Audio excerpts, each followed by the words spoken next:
नमस्कार, आप देख रहे हैं प्रदेश का नंबर 1 और सबसे भरोसेमंद news channel India news Haryana. मैं हूं आपके साथ पराग गुप्ता।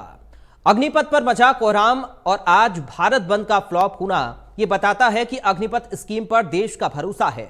आज सेना को हाईटेक और मॉडर्न बनाने की जरूरत है, युवा सैनिकों की जरूरत है और अग्निपथ योजना सेना की इन सारी जरूरतों को ध्यान में रखकर बनाई गई है। अब तो सेना ने अग्निवीरों के लिए नोटिफिकेशन भी जारी कर दिया है। अग्निवीरों से सेना न सिर्फ और मजबूत होगी बल्कि 4 साल बाद अग्निवीरों के लिए करियर के कई ऑप्शंस होंगे। सरकार की ओर से तो उन्हें कई सेक्टर्स में रिजर्वेशन मिलेगा ही। अनुशासित अग्निवीर दूसरे युवाओं के मुकाबले खुद इतने सक्षम और समर्थ होंगे कि उनके लिए नई नौकरियों का चुनाव कोई चुनौती नहीं होगा। अग्निपथ के खिलाफ कांग्रेस का सत्याग्रह और विरोध के बीच हम अपने गेस्ट पैनलिस्ट में शामिल पूर्व सैन्य अधिकारियों से समझेंगे कि अग्निपथ फौज के लिए जरूरी क्यों है। उससे पहले सुनिए सेना के मौजूद अधिकारी अग्निपथ को लेकर क्यों आवश्यक इसे बता रही है।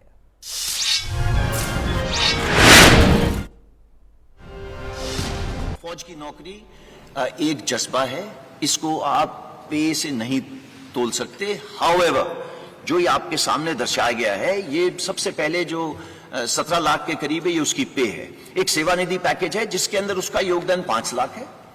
गवर्नमेंट अपनी तरफ से 5 लाख डालेगी।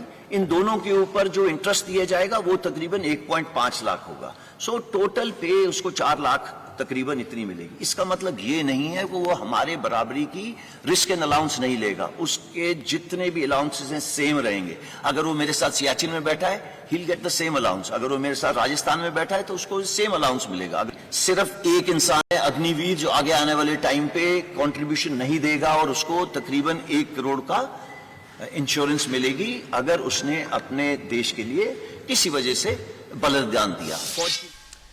और अग्निपथ के खिलाफ विरोध प्रदर्शन की आपको 8 तस्वीरें हम दिखाते हैं कि कैसे अलग अलग हिस्सों में विरोध इस योजना का किया गया। पहली तस्वीर गुरुग्राम की आप देखिए कि विरोध का असर कैसे ट्रैफिक व्यवस्था पर पड़ा।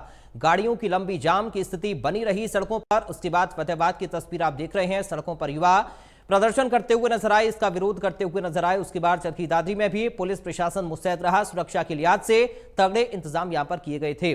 उसके बाद फरीदाबाद में भी किसी भी तरीके से कोई व्यवस्था अव्यवस्थित ना हो, इसको लेकर पुलिस मुस्तैद रही। उसके बाद पलवल की तस्वीर आप देख रहे हैं जहां पर प्रदर्शन किया गया, विरोध जताया गया, लेकिन पुलिस के इंतजाम भी तगड़े रहे। रेवाड़ी की तस्वीर हम आपको दिखा रहे हैं, यहां पर भी विरोध को देखते हुए पुलिस ने चाक चौबंद व्यवस्था की। सोनीपत की तस्वीर आप देखिए, हाथों में बैनर लेकर युवा सड़कों पर उतरे और अग्निपथ योजना का विरोध किया। उसके बाद करीना की तस्वीर आपकी टीवी स्क्रीन पर है। तो ये 8 तस्वीरें हैं।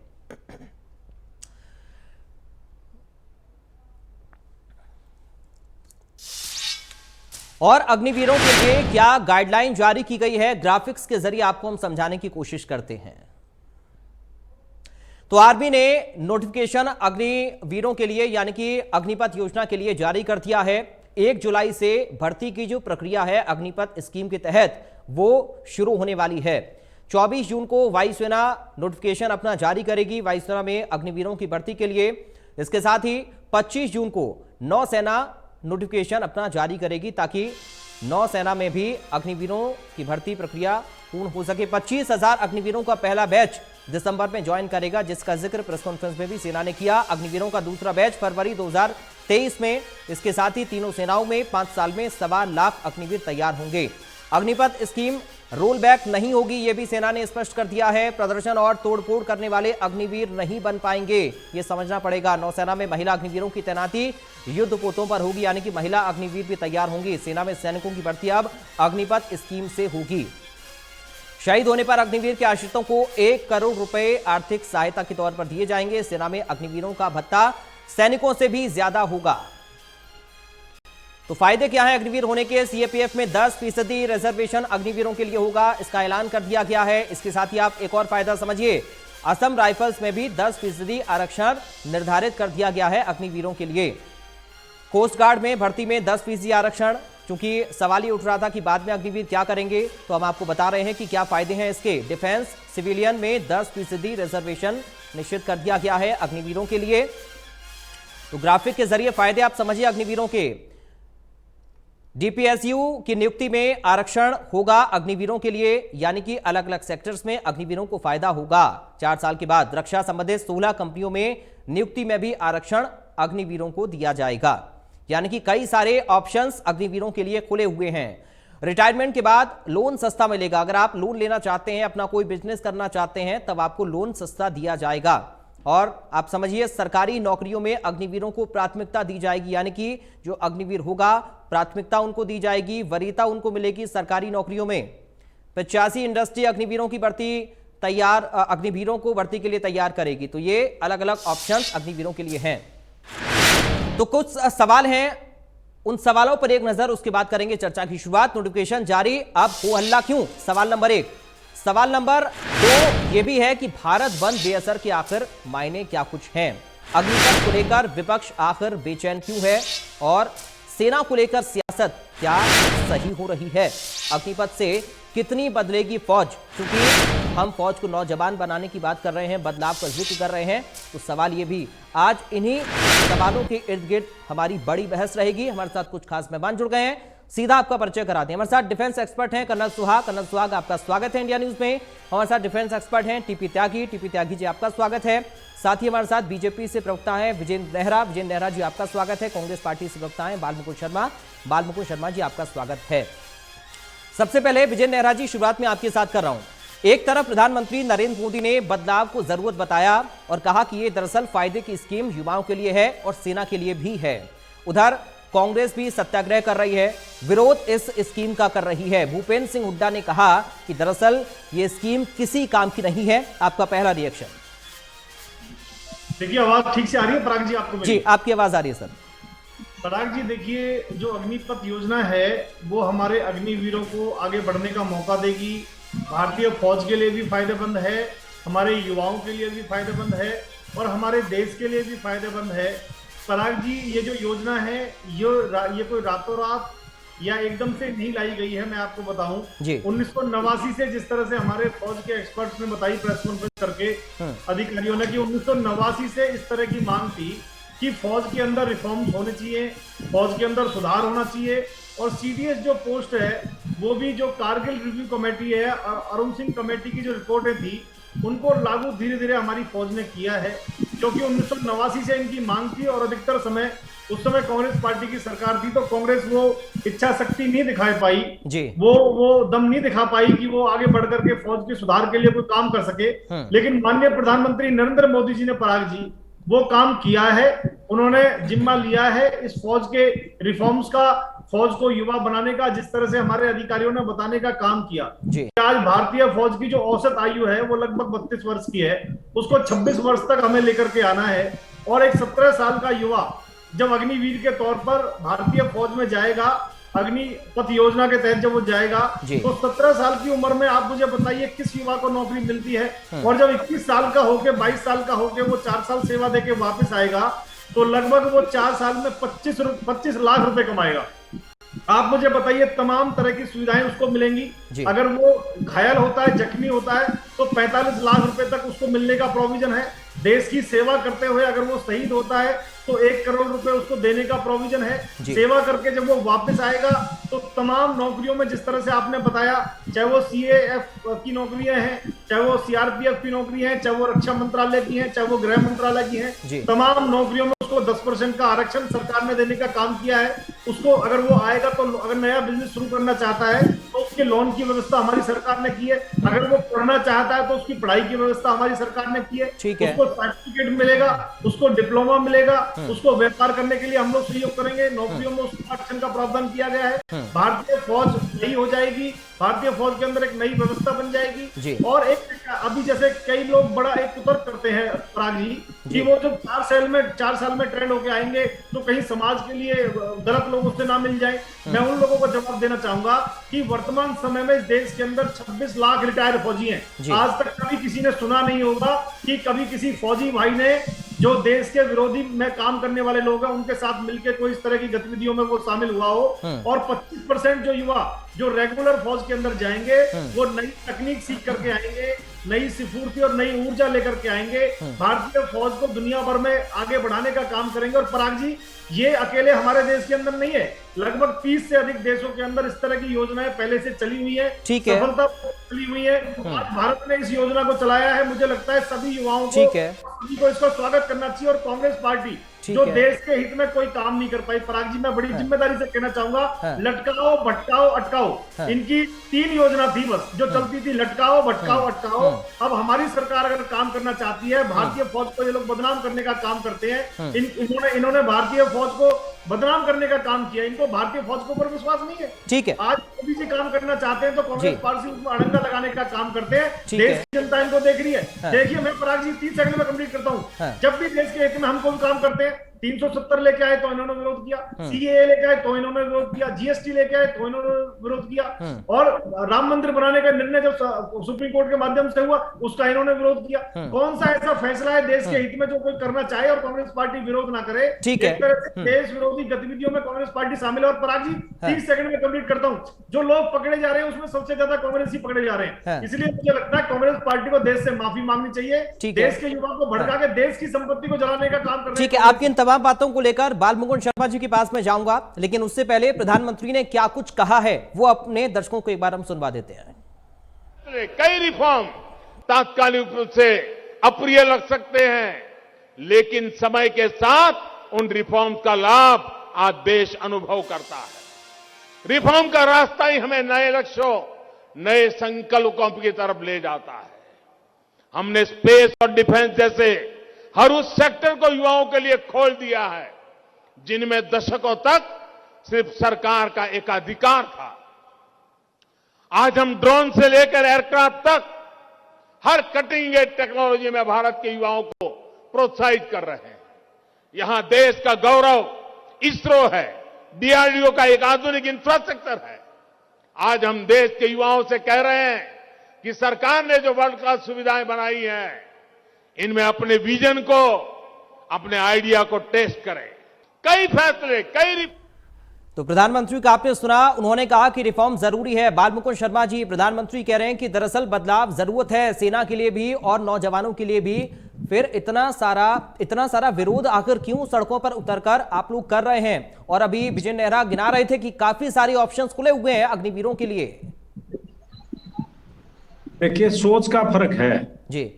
जैसे इन्होंने कांग्रेस के बारे में टीका टिप्पणी की, मैं ज्यादा गहराई में नहीं जाऊंगा, लेकिन इनको ये बताना जरूर चाहूंगा, इस देश ने जो भी जंग आजादी की लड़ाई लड़ी है वो कांग्रेस के नेतृत्व में लड़ी है।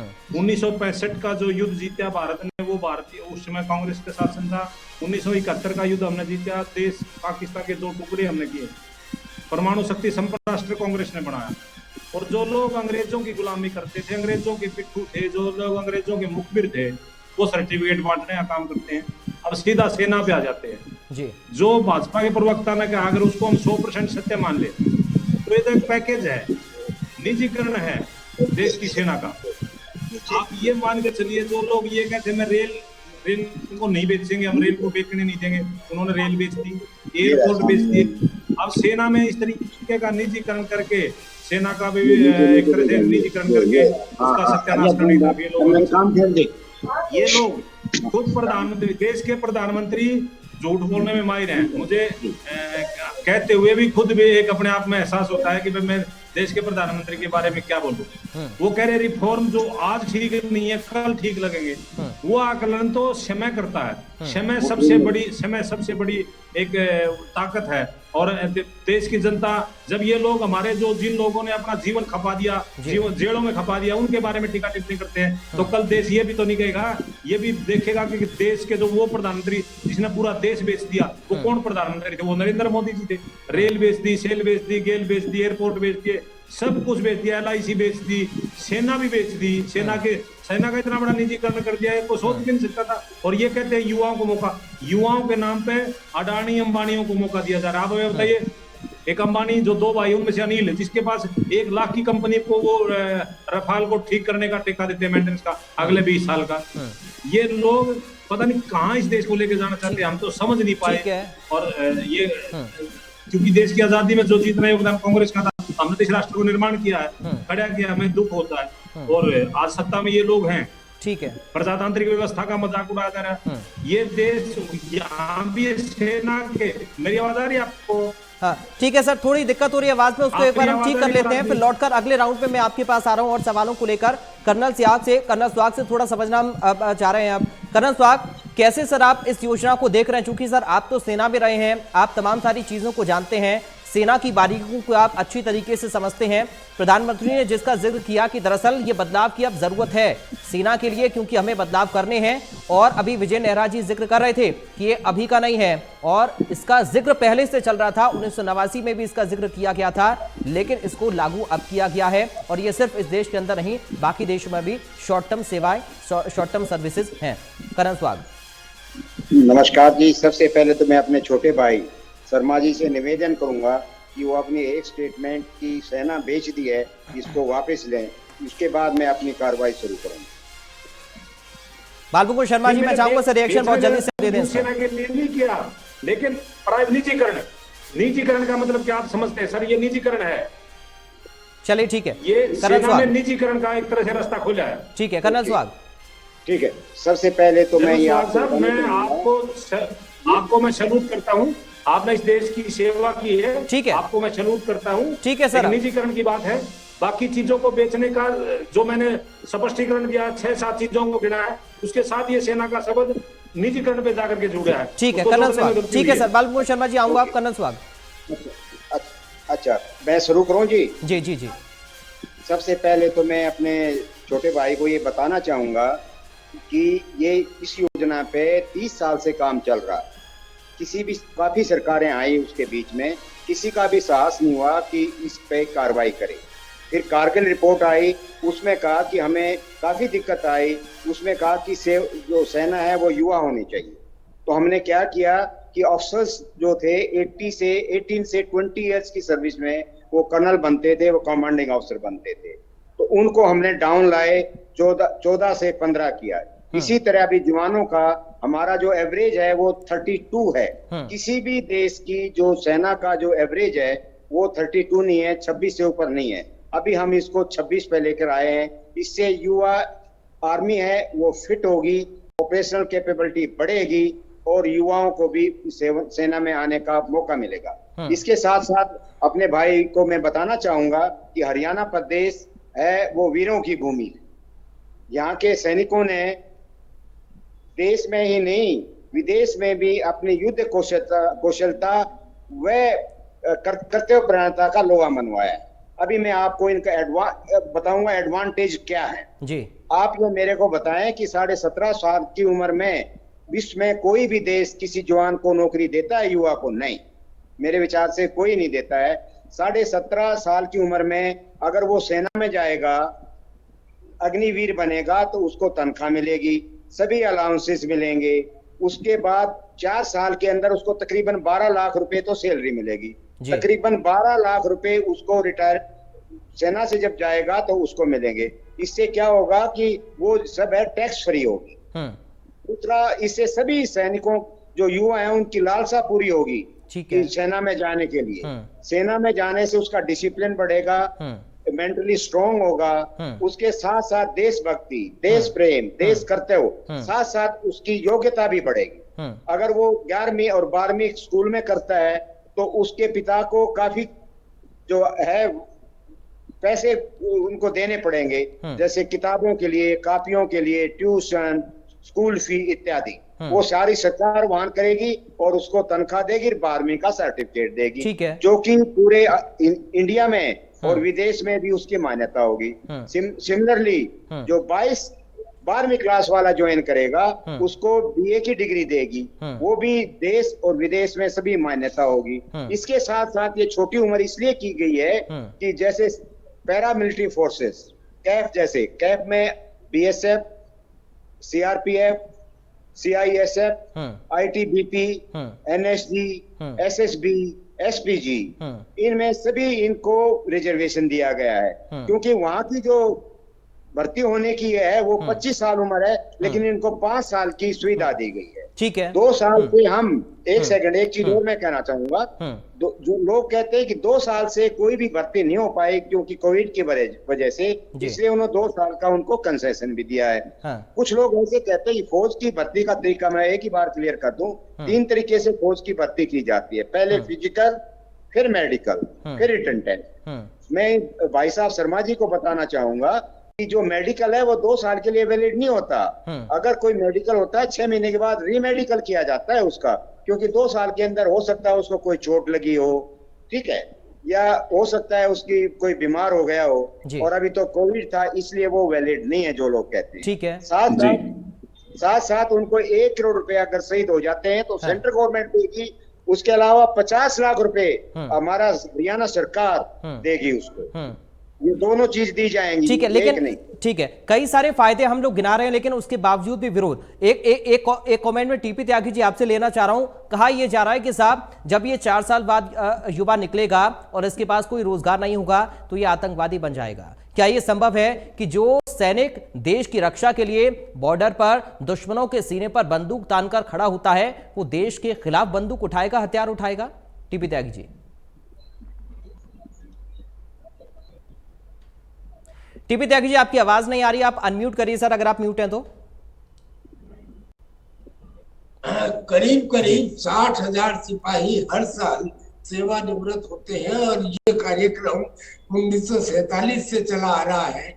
आपने आज तक किसी एक्स सर्विसमैन को देखा कि उसने रेल जलाई हो या नक्सलवादी बना हो? मेरा ये कहना है कि जो भाई साहब शर्मा जी हमारे भाई सवाल उठा रहे हैं, क्या इन्हें एक दिन भी, एक रात भी ऑपरेशनल एरिया के ग्राउंड बंकर में रहने का तजुर्बा है जब आर्टिलरी शेलिंग हो रही हो? क्या ये आर्टिलरी गन और हॉविट्जर में थोड़ा भी फर्क समझते हैं? ये मैंने इसलिए कहा कि सेना के मामले में आप बीच में इस किस्म की बातें ना करें, जैसा कर्नल सुहाग ने कहा कि सेना को बेच दिया। नहीं, जो थ्रेट परसेप्शन चाइना और पाकिस्तान से इस समय है, उस समय 2 चीजों की चिल्लाती हुई आवश्यकता है। पहला, आर्मी को यंग किया जाए, दूसरा आर्मी को मॉडर्नाइज किया जाए। अब हमारा 5,25,000 करोड़ का बजट फौज का, उसमें से 3 लाख करोड़ केवल वेतन और पेंशन में चले जाए तो फिर मॉडर्नाइज कैसे करें? और उस मॉडर्नाइज को भी करना है और फिर हमें अपनी उम्र को भी 32 साल से 24-25 साल करना है, तो ये स्कीम लाई गई। अब इस स्कीम में जो फायदे इस समय उनको दिए जा रहे हैं वो एक रेगुलर सिपाही से ज्यादा दिए जा रहे हैं। और फिर लास्ट बात ये है कि सर, जब भी तुम्हारे यहाँ कोई प्राकृतिक या कृत्रिम आपदा आती है, बोलते हैं फौज को बुला लो। 135 करोड़ के हिंदुस्तान में 13 लाख की फौज, वो अपना काम भी करे और देश में आपदाओं को नियंत्रित भी करे। कुछ तो होगा उसमें, और जो उसमें है वो है कर्तव्यनिष्ठा, वो है अनुशासन, वो है प्रशिक्षण और वो है ईमानदारी। और ये 4 साल का काम करने के बाद जब अग्निवीर आएंगे, एक की जगह 4 लिए गए हैं, एक तो वहां रह गया, लेकिन जो 3 आए और हर साल आए, तो आप कल्पना कीजिए कि कितना बड़ा देश में तैयार हो जाएगा। नेशनल इंटीग्रेशन और कैरेक्टर बिल्डिंग स्वतः ही प्रारंभ हो जाएगा। ये योजना इतनी अच्छी है कि गाजियाबाद के जिलाधिकारी राकेश कुमार ने पूर्व सैनिकों के मीटिंग के साथ ये कहा कि भाई मैं तो ये चाहता हूँ कि ये स्कीम IAS और IPS में भी लागू हो जाए, ताकि एक की जगह 4 भर्ती किए जाए जो अच्छा हो और जो कम, जो बेईमान ना हो, 3-4 साल में उसे परखो, रखो और बाकी 3 को दूसरी जगह पे लगा दो, यानी कि विकल्प दो। ठीक है, यानी बदलाव की जरूरत सेना में है और औसत उम्र जो कम करने की हम बात कर रहे हैं, जिस पर पहले से विचार चल रहा है, उसके लिए इस स्कीम को लाया गया। विजय नेहरा जी, एक चीज मैं आपसे सर समझना चाह रहा हूं, अलग अलग सरकारी सेक्टर्स में अभी ऐलान किया जा रहा है, ये बताया जा रहा है कि साहब आरक्षण फिक्स कर दिया जाएगा अग्निवीरों के लिए, उम्र में इजाफा किया गया, 21 से 23 कर दी गई। अभी जो कई सारे बदलावों की खबरें सामने आ रही हैं, क्या इन सबके साथ ही इस स्कीम को लॉन्च नहीं करना था? क्या जल्दबाजी इसके लिए हुई और उसका नतीजा ये रहा कि आगजनी हुई, तोड़फोड़ हुई और सरकारी संपत्ति का नुकसान हुआ? विजय नेहरा जी। देखिए पराग जी, जिस तरह से हमारे आर्मी से जुड़े जो अधिकारियों ने प्रेस कॉन्फ्रेंस करके स्पष्ट रूप से बताया है जी कि एक योजना के तहत समय समय पे जो बदलाव इस योजना के अंदर करने हैं वो हम करेंगे। ठीक और है। ऐसा नहीं है कि अभी भी ये योजना कोई फाइनल है। हाँ। आने वाले समय के अंदर भी जिस तरह से बदलाव जो जरूरी लगेगा उसको इसमें किया जाएगा। और जहां तक मेरे मित्र कांग्रेस पार्टी से यहाँ पे बैठे हैं, दोनों कर्नल की बात सुन करके उनको समझ में आ गया होगा कि फौज का मूड क्या है। और आज जिस तरह से भारत बंद के अंदर जो इन्होंने प्रलाप किया था, जो इन्होंने ढोंग और पाखंड किया था, जिस तरह से जो भारत बंद पूरी तरह से फ्लॉप रहा है, देश की जनता का और युवाओं का सहयोग इनको नहीं मिला, अराजकता ये लोग नहीं फैला पाए देश के अंदर। जिस तरह से राहुल गांधी जी ने कहा था कि पेट्रोल डीजल और पूरा सिस्टम फिट कर रखा, बस एक चिंगारी लगाने की जरूरत है, ये तो चिंगारी लगाने में लगे हुए हैं, लेकिन लोगों ने इनका सहयोग नहीं किया। इनको समझ में आ गया होगा कि जनता की भावना क्या है। दूसरा, इन्होंने बात की कि हमने ये युद्ध जीता, वो युद्ध जीता। अरे भैया, 1962 के अंदर चीन से जवाहरलाल नेहरू जी और कांग्रेस पार्टी के कारण ही भारत को शर्मनाक हार देखनी पड़ी थी चीन के सामने, जब हमारे फौजियों के पास पहनने के लिए जूते भी नहीं थे, हथियार भी नहीं थे। वो शर्म आनी चाहिए कांग्रेस पार्टी को उस पे। और जहां तक अडानी अंबानी की, पराग जी बार बार ये लोग बात करते हैं, मैं पूछना चाहूंगा मेरे मित्र से कि 2014 से पहले क्या अडानी अंबानी राहुल गांधी जी के साथ दिल्ली की सड़कों पे रेहड़ी पे आलू में से सोना निकालने का काम करते थे? क्या वो उससे पहले करोड़पति अरबपति नहीं थे? 2014 से पहले किसकी सरकार थी? और अडानी अंबानी को अरबपति खरबपति किसने बनाया? आपकी कांग्रेस पार्टी ने बनाया। ठीक है। आप बार बार भारतीय जनता पार्टी को ऊपर आरोप मत लगिए। और दूसरा, निजीकरण की लोग बार बार बात करते हैं। मैं इनसे कहना चाहूंगा, थोड़ा अध्ययन करके आइए। निजीकरण की शुरुआत भी आपकी कांग्रेस पार्टी की सरकार ने की थी। इसलिए इन सब बातों को करके आपने इतने गड्ढे खोद रखे देश के अंदर। इसी कारण से कांग्रेस पार्टी धीरे धीरे खत्म हो रही है देश के अंदर से। और मैं आपको बताना चाहूंगा, जो अग्निपथ योजना लेके आई है, इसका जैसे मैंने आपको पराग जी बताया कि बहुत पुरानी हमारी सेना की मांग थी, इच्छा शक्ति नहीं थी कांग्रेस पार्टी की, इसलिए ये लोग लागू नहीं कर पाए उसको। सेना के अंदर सुधार होने बहुत जरूरी है। जैसे अभी कर्नल साहब ने बताया कि सेना को अपने जवान भी बनाना है, सेना को आधुनिक हथियार भी खरीद देने हैं। आज राफेल की जो डील है, कितनी पहले इनके टाइम में हुई थी, क्यों नहीं पूरा कर पाए? हमारी सरकार ने उसको आकर के पूरा किया। आज युवा को 17 साल की उम्र में रोजगार मिलेगा, 22 साल की उम्र तक उसके पास वो 25 लाख रुपए कमा लेगा। उसके बाद में तमाम तरह के ऑप्शन उसके पास होंगे, वो कहीं भी नौकरी कर सकता है। अगर उसको कोई भी दिक्कत होती है, जख्मी होता है, 45 लाख रुपए सरकार देगी। शहीद होता है, देश की सेवा करते हैं, 1 करोड़ सरकार देगी, भारत सरकार सेना देगी, और 50 लाख रुपए हरियाणा सरकार देने का काम करेगी। आप मुझे बताइए, तमाम तरह के कोर्स उसके सामने उपलब्ध रहेंगे। तो मेरे साथ बार बार बात करते हैं कि 4 साल के बाद क्या करेगा। ठीक है, चलिए सर, इस पर मैं लौट कर आऊंगा। बाल मुकुंद जी से एक मैं कमेंट ले लेता हूँ। ठीक है, कंप्लीट मेरे भाई, मुझे ये बताइए, आज देश के अंदर आ रहा हूँ शर्मा जी, आ रहा हूँ। समय से पहले आ रहा हूँ शर्मा जी, आ रहा हूँ। आपने कभी पूछा कि वो क्या करते हैं? आप देश का मूड नहीं समझ रहे, सेना का मूड नहीं समझ रहे। चलिए ठीक है, बाल मुकुंद शर्मा जी, भारत बंद फ्लॉप हो गया सर। ठीक है, हाँ जी, हाँ जी। अब मेहरा जी को ठीक है, भारत बंद तो सब फ्लॉप हो गया। और सुनिए सर, सवाल पूरा सुन लीजिए एक बार सर, प्लीज सवाल सुन लीजिए सर एक बार सर। शर्मा जी, बाल मुकुंद शर्मा जी, सवाल तो सुन लीजिए सर।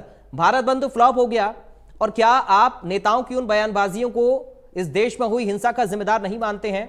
इस देश में हुई सरकारी संपत्ति का जिम्मेदार नहीं मानते हैं? आगजनी का जिम्मेदार आप नहीं मानते हैं, जिन नेताओं ने बयानबाजी की और ज्यादा आग में घी डालने का काम किया? अगर इसके लिए कोई जिम्मेवार है आज, तो भारतीय जनता पार्टी का शासन जिम्मेवार है। मैं फिर कहता हूं, हम केवल प्रजातांत्रिक मूल्यों पर विश्वास करने वाले लोग हैं, और प्रजातांत्रिक मूल्यों में आज जो गिरफ्तारियां हो रही हैं उसमें पॉलिटिकल कनेक्शन निकल कर आ रहे हैं सर।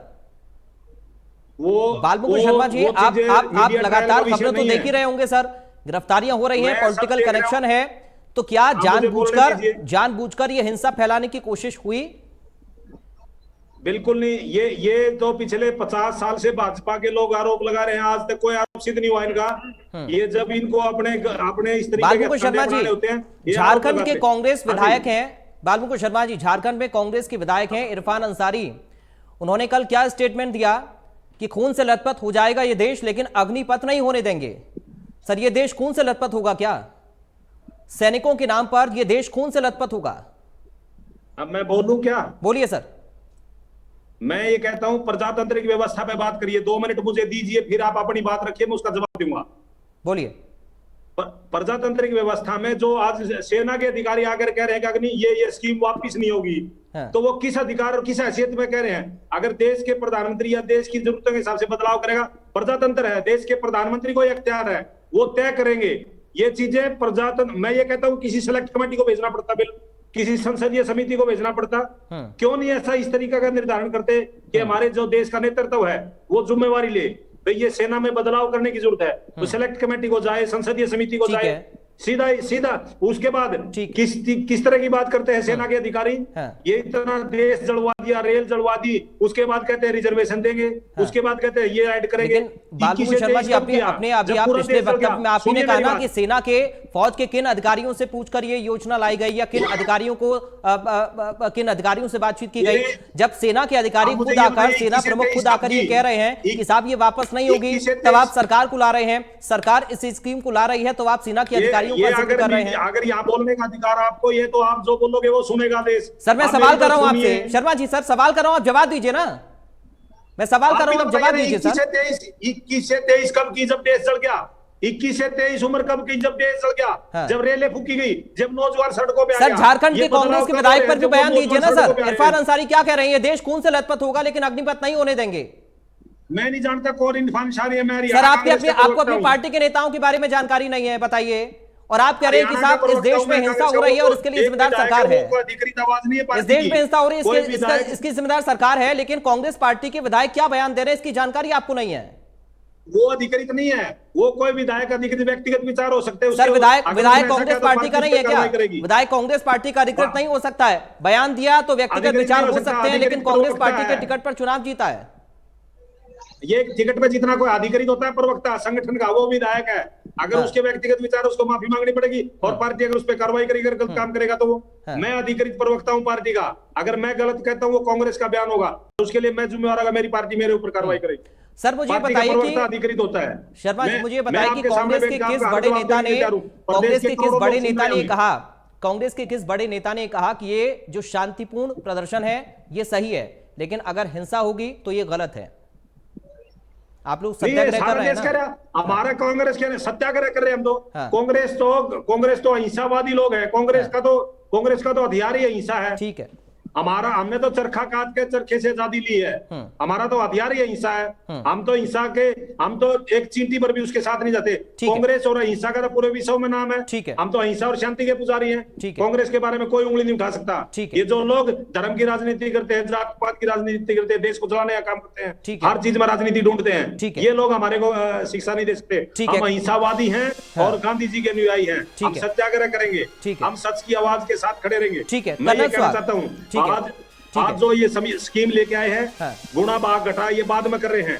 जिस तरीके का हो सकता है, हमारे जो देश के सैनिक हैं जो टीवी बैठे हैं, उनकी भावनाएं ठीक हो और वो ठीक जवाब दे रहे हो। लेकिन ये जो युवा सड़कों पर उतरा हुआ है, क्या आपको लगता है कि देशभक्ति इन युवाओं के अंदर होगी?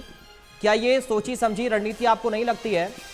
और क्या ऐसे युवक सेना, ठीक है, कर्नल सुहाग से मेरा सवाल है सर, कर्नल सुहाग से मेरा सवाल है, क्या ऐसे युवा सेना में जा सकते हैं? सेना पहले कह चुकी है कि अगर पुलिस से एनओसी नहीं मिली तो आप भर्ती नहीं हो पाएंगे, करियर बर्बाद हो जाएगा, करियर बनाने के लिए योजना है। कर्नल सुहाग, सेना में जो अपनी देश की संपत्ति को नुकसान पहुंचाते हैं या जो दंगा करते हैं, उनके लिए कोई जगह नहीं। नंबर 1, इनको जो भी अभी अगर ये भर्ती के लिए अप्लाई करेंगे तो इनको एक एफिडेविट देना पड़ेगा कि मैं किसी भी इस प्रदर्शन में न मैंने कोई नुकसान पहुंचाया है, तभी वो वैलिड होगा। उसके साथ साथ एक वेरिफिकेशन भी किया जाता है भर्ती के बाद। ये बहुत जरूरी है। ये एक डिसिप्लिन फोर्स है, हम इसको डिसिप्लिन खराब नहीं करना चाहते। इनएफिशिएंट आर्मी हम नहीं क्रिएट करना चाहते। हम चाहते हैं बिल्कुल युवा and fit army, operationally fit होनी चाहिए। उसके साथ साथ मैं अपने भाई साहब को, शर्मा जी को बताना चाहूंगा कि ऐसा है कि जी देखो, अगर इनको चोट भी लग जाती है, हमारे बच्चों की तरह हैं। फौज में कोई भी जाता है, आपको पता होना चाहिए कि जो आईएएस की लिस्ट निकली है, 12वें नंबर पर हमारा एक जवान है, उसके लिए आप जरा कांग्रेचुलेशन दे दीजिए। हम इतनी देखभाल करते। मैं झज्जर जिले का रहने वाला हूँ। झज्जर जिले का डीसी कैप्टन साहब हैं, जो कि फौज में 5 साल नौकरी करके आए। रोहतक का मैं रहता हूँ, वहाँ के डीसी कैप्टन साहब है। ठीक है जी। इसी तरह एक कैप्टन मनोज लोहान से मेरी मुलाकात हुई है, वो चंडीगढ़ में state registrar of commerce society है। तो क्या है, ये कितना अच्छा काम कर रहे हैं फौज से आने के बाद, और इनको अच्छा एडजस्टमेंट हुआ है। मैं आपको ये विश्वास दिलाना चाहता हूँ, इसमें से कुछ जज बनेंगे, अच्छे वकील बनेंगे, अच्छे नेता भी बनेंगे, और सब जो डिफेंस की 16 कंपनियां हैं उसमें ये जाएंगे। अगर इनको चोट भी लग जाती है उसका भी हमने ध्यान रखा है। अगर उनको चोट लग जाती है, 100% उनको जख्मी हो जाते हैं, तो उनको 44 लाख रुपए की आर्थिक सहायता दी जाएगी। 75% होने से उनको 25 लाख, 50% होने से उनको दी जाएगी 15 लाख। आप बड़े ही सज्जन है, आपका बड़ा रुतबा है, मैं आपको एक सलाह देना चाहूंगा कि आप अपनी पार्टी को सलाह दो कि भगवान उनको सद्बुद्धि दे। एक चीज, नेशनल वार मेमोरियल आपकी पार्टी कभी नहीं बना पाई, ठीक है। उसके बाद 370, 35A का आपने विरोध किया, CAA का आपने विरोध किया, 3 तलाक का विरोध किया, सर्जिकल स्ट्राइक का विरोध किया, एयर स्ट्राइक का विरोध किया। इसके साथ एक सम्मानित चीफ ऑफ आर्मी स्टाफ को गली का गुंडा बताया। और एक चीज मैं कहना चाहूंगा, जनरल विपिन रावत जो हमारे CDS थे, उन्होंने एक स्टेटमेंट दी थी, मैं आपको याद दिलाना चाहूंगा कि हमने 2 फ्रंट से लड़ाई लड़नी है। आतंकवादी, अलगावादी को तो हम पहचानते हैं, लेकिन कुछ एंटी नेशनल एलिमेंट्स हैं, उनके लिए साथ भी हमने लड़ाई लड़नी है। जैसे कि कर्नल साहब ने बताया, त्यागी साहब ने, कि इंटरनल सिक्योरिटी वो भी हमने देखनी है। पुलिस वाला काम भी हम करते हैं, कहीं फ्लड आ जाए तब भी हम जाते हैं, अर्थक्वेक हो गया वहां भी हम जाते हैं। इसलिए जो ये मैन पावर आएगी हमारे अग्निवीर, ये हमारे पास अवेलेबल होगी। चारों तरफ से कहीं भी युद्ध हो जाएगा, रेडीली हमारे पास अवेलेबल होंगे। नेशन बिल्ड करने में ये बिल्कुल हमारा योगदान देंगे। इसलिए मैं आपसे रिक्वेस्ट करूंगा कि आप जरा अपने जो नेता हैं उनको कहें कि जरा कोई भी स्टेटमेंट देना जरा सोच समझ के दें। आप बड़े सज्जन इंसान है, मैं जानता हूँ आपका रुतबा है, अच्छे नेक इंसान है, लेकिन उनको भी नेक बनाइए। और मैं ये प्रार्थना करूंगा भगवान उनको सुध-बुद्धि दे, कोई ऐसी स्टेटमेंट ना दें जिससे कि देश की छवि खराब हो। ठीक है, टीपी त्यागी जी, आपसे मैं थोड़ा समझना चाह रहा हूं सर, कितनी और बदलाव की अभी गुंजाइश है अग्निपथ योजना में? एक बात बताइए, हिंदुस्तान का संविधान लिखा गया, उस समय बड़े बड़े दिग्गज नेता थे जिनकी विजडम के ऊपर कोई सवाल नहीं उठा सकता था। कॉन्स्टिट्यूएंट असेंबली में उन्होंने संविधान बनाया। उस संविधान में इतनी धाराएं नहीं है जितने उसमें अमेंडमेंट हो चुके हैं। यानी देश काल पात्र के हिसाब से चीजें बदलती हैं, और इसे कहते हैं कोर्स करेक्शन। वो कोर्स करेक्शन इस योजना में नहीं, हिंदुस्तान की या सभी जगह की सब योजनाओं में किया जाता है। अब ये जवाब इनको मैंने इसलिए दिया, ये कहने लगे थे कि अब आपने 21 की उम्र को 23 साल क्यों कर दिया। अरे भाई, आवश्यकता है, चीजें समझ में आती हैं, तो वो कोर्स करेक्शन, जैसे मैंने एग्जांपल दी, यहाँ भी हो गया। दूसरे, आपने जब ये कई बात की सेना का आपने बड़ा ख्याल रखा, सर आपने सेना का ख्याल नहीं रखा। एक दो एग्जांपल देता हूँ। 1 रैंक 1 पेंशन 40 साल से अटका हुआ था, अब हो गया सर। आपने तो नहीं किया, पर नहीं किया परवाह नहीं, आपने क्या किया ये सुनो। 1971 की लड़ाई में सेना ने, मैं 1 महीने की मेरी सर्विस थी जब मैंने वो लड़ाई लड़ी थी और मुझे वीर चक्र मिला था। उस लड़ाई के बाद आपने क्या किया, 1973 में उन सैनिकों की जो पेंशन थी उस समय उनके वेतन की 2/3 थी, आपने उसे काट के आधा कर दिया। क्या आपने खून की दलाली या सेना से सब कुछ मांगना, ये सब चीजें तो हैं, पर एक ऐसी चीज, हम जरा कम अकल के लोग हैं, हम ये तो जानते थे कि भाई पॉलिटिकल पार्टी जो है ये इधर उधर से थोड़ा बहुत कुछ चंदा पंदा खाते हैं, पर हमने ये कभी नहीं सुना था कि हमारे यहाँ के लोग चाइना में जाएं और बाकायदा एक मेमोरेंडम ऑफ अंडरस्टैंडिंग साइन करें, और उस मेमोरेंडम ऑफ अंडरस्टैंडिंग में ऐसी चीजें हो कि तुम्हारे व्यापार को बढ़ाने की जिम्मेदारी हमारी है। ठीक है, हम तो सर पढ़े लिखे, अब हमारे हाथ में एक मोबाइल है सर। आज का जो सिपाही है जो खड़ा है सरहद के ऊपर, अब वो बगैर पढ़ा लिखा 1947 वाला सिपाही नहीं है, उसके हाथ में एक मोबाइल है, टीवी देखता है और वो अपने नेताओं के आचरण और भाषण को सुन रहा है। कल्पना कीजिए अगर उसके दिमाग में ये ख्याल आ गया कि क्या मैं ऐसे लोगों के लिए अपनी जान दूं जो देश के खिलाफ और सेना के खिलाफ बात करें, तब क्या होगा, तब आप क्या कहेंगे। तो अब आप एक लिमिट हो गई है। आज आप कह रहे हैं कि साहब हमने कुछ नहीं किया, हम तो हिंसावादी। आज जो दिल्ली में रेल रोकी गई उसमें क्या कांग्रेस के सोनिया गांधी के और प्रियंका के और राहुल के फोटो लेके लोग रेल नहीं रोक रहे थे? और क्या आपके MLA ने ये नहीं कहा कि हाँ हम इसको वापस कराएंगे बिल को, चाहे हमें पूंजी नदियां बहानी पड़े। और जब कोई ऐसा आदमी कहते तो बोले साहब ये उसका व्यक्तिगत बयान है, अगर रेल रोके तो आप कहते ये तो बहरूपी है। ठीक है, आप अगर किसी बात को माने नहीं तो हम तुम्हारी बात को भी क्यों माने? ठीक है, ठीक है सर, ठीक है। यानी आपके कहने का मतलब है कि बदलाव और हो सकता है, जब संविधान में आगे बदलाव हो सकते हैं, रिफॉर्म हो सकते हैं, तो जरूरत है आगे इसको और बढ़ाने की। लेकिन विजय नेहरा जी, सवाल यह है सर कि आज सड़कों पर जिन लोगों को सफर करना पड़ा, जिन लोगों को ट्रैफिक जाम की स्थिति से निपटना पड़ा, जूझना पड़ा, और जो संपत्ति का नुकसान हुआ, इसका जिम्मेदार कौन है और इन पर कार्रवाई क्या कुछ अब होगी?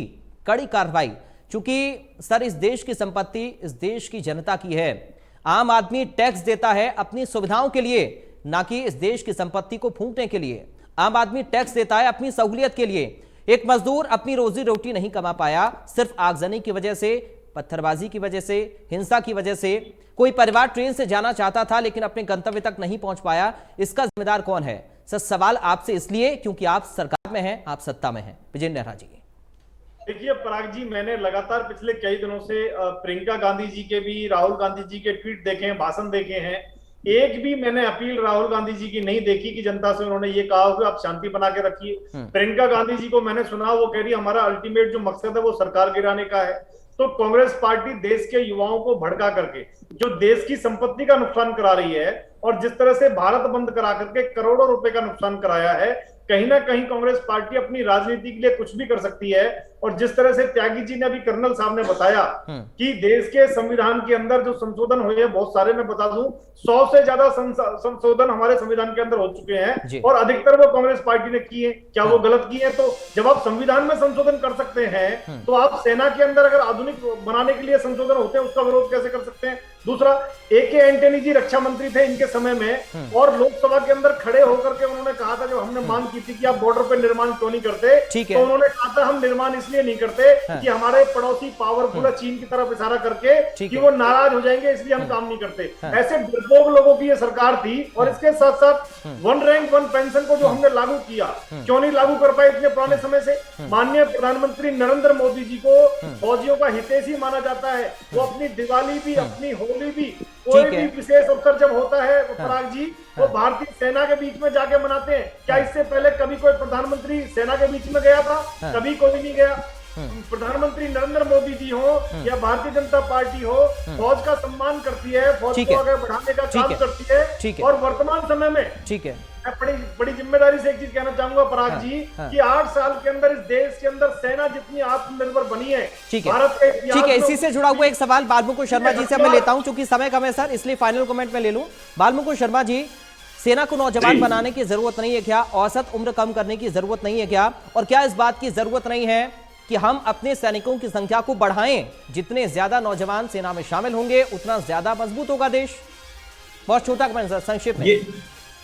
ये भी इतना बड़ा भ्रम फैलाया जा रहा है। ये जो देश मेरा 140 करोड़ आबादी का देश, आज इस देश में जितनी भी छावनियां हैं वो सब कांग्रेस के शासन में बनी हुई है। मैं ये दावे के साथ कहता हूँ, हमारे दोनों फौजी जिनका मैं बड़ा सम्मान करता हूँ, उनको मैं सैल्यूट करता हूँ। वो ये बता दे, भाजपा के 8 साल के शासनकाल में और अटल बिहारी वाजपेयी जी के 6 साल के शासनकाल में एक भी नई छावनी बनी हो, एक भी नया एयरफोर्स स्टेशन बना हो, कोई भी मिलिट्री के नाम पे डेवलपमेंट इन लोगों ने की हो, एक भी रफाल भी हिंदुस्तान में अभी जो रिफॉर्म हो रहा है सर, उससे दिक्कत क्यों है सर? बहुत संक्षिप्त में चाहूंगा सर, संक्षिप्त में कमेंट चाहूंगा। शर्मा जी मेरी बात सुनिए प्लीज। नेहरा जी अब सवाल, अब समय नहीं है सर, प्लीज प्लीज। फोर्स तो जिन्होंने उन कारगिल लड़ाई जीती, 70 साल में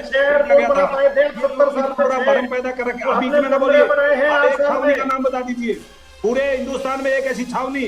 ठीक है, चलिए ठीक है, अब समय कम है। कर्नल सुहाग, एक बहुत संक्षेप में सर संदेश आपका चाहूंगा उन युवाओं के लिए जो कि ठीक है सर, अब समय कम है। प्लीज शर्मा जी, प्लीज थोड़ा सा जाइए sir, please please. Balmukund Sharma ji, अब समय नहीं है, प्लीज। कर्नल सुहाग, एक संक्षेप में संदेश चाहूंगा सर उन युवाओं के लिए जो कि लोगों को बहकावे में आकर अपने करियर को खराब कर रहे हैं। कर्नल सुहाग, ऐसा है कि मैं भाई साहब शर्मा जी को एक चीज याद दिलाना चाहूंगा कि अटल बिहारी जी के जब प्रधानमंत्री थे, उससे पहले अगर हमारा कोई जवान शहीद हो जाता था तो हम ढूंढते थे कि उसके गांव के पास का कोई लड़का है, और उसका बक्स और जो भी कुछ सामान है वो हम भिजवाते थे।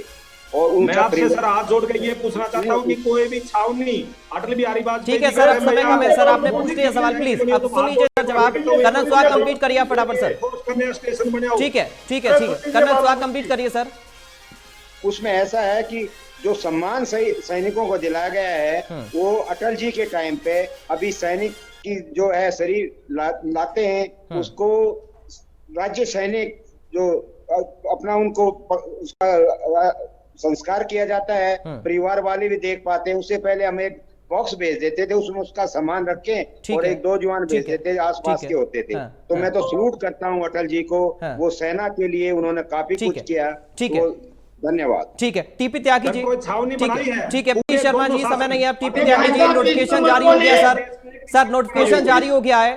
टीपी त्यागी जी, नोटिफिकेशन जारी हो गया है, क्या संदेश आपका युवाओं के लिए सर? क्या संदेश है अग्निपथ के लिए, युवाओं के लिए? हाँ, मैं अपना एक संदेश देना चाहता हूँ मेरे बच्चों, युवाओं, मेरा तुम्हें संदेश है कि सेना में भर्ती सेना का काम है, और जब army chief, navy chief, air chief ये कह चुके कि योजना बहुत अच्छी है, तो फिर किसी राजनीतिक पार्टी के कहने में न आए, ये मेरा संदेश है। और मैं यकीन दिलाता हूँ कि आने वाले समय में आपको आज के रेगुलर सिपाही के सेवानिवृत्त होने से ज्यादा अधिक फायदे और ज्यादा अधिक सम्मान मिलेगा। आजीवन आपको अग्निवीर कहा जाएगा। सैल्यूट है आप। ठीक है सर, बहुत शुक्रिया आप सभी खास मेहमानों का आज बड़ी बहस में शामिल होने के लिए। आज हमारे पास समय इतना ही। तो विपक्ष के तमाम विरोध के बीच, युवाओं के तमाम प्रदर्शन के बीच में सेना की ओर से स्पष्ट कर दिया गया है कि दरअसल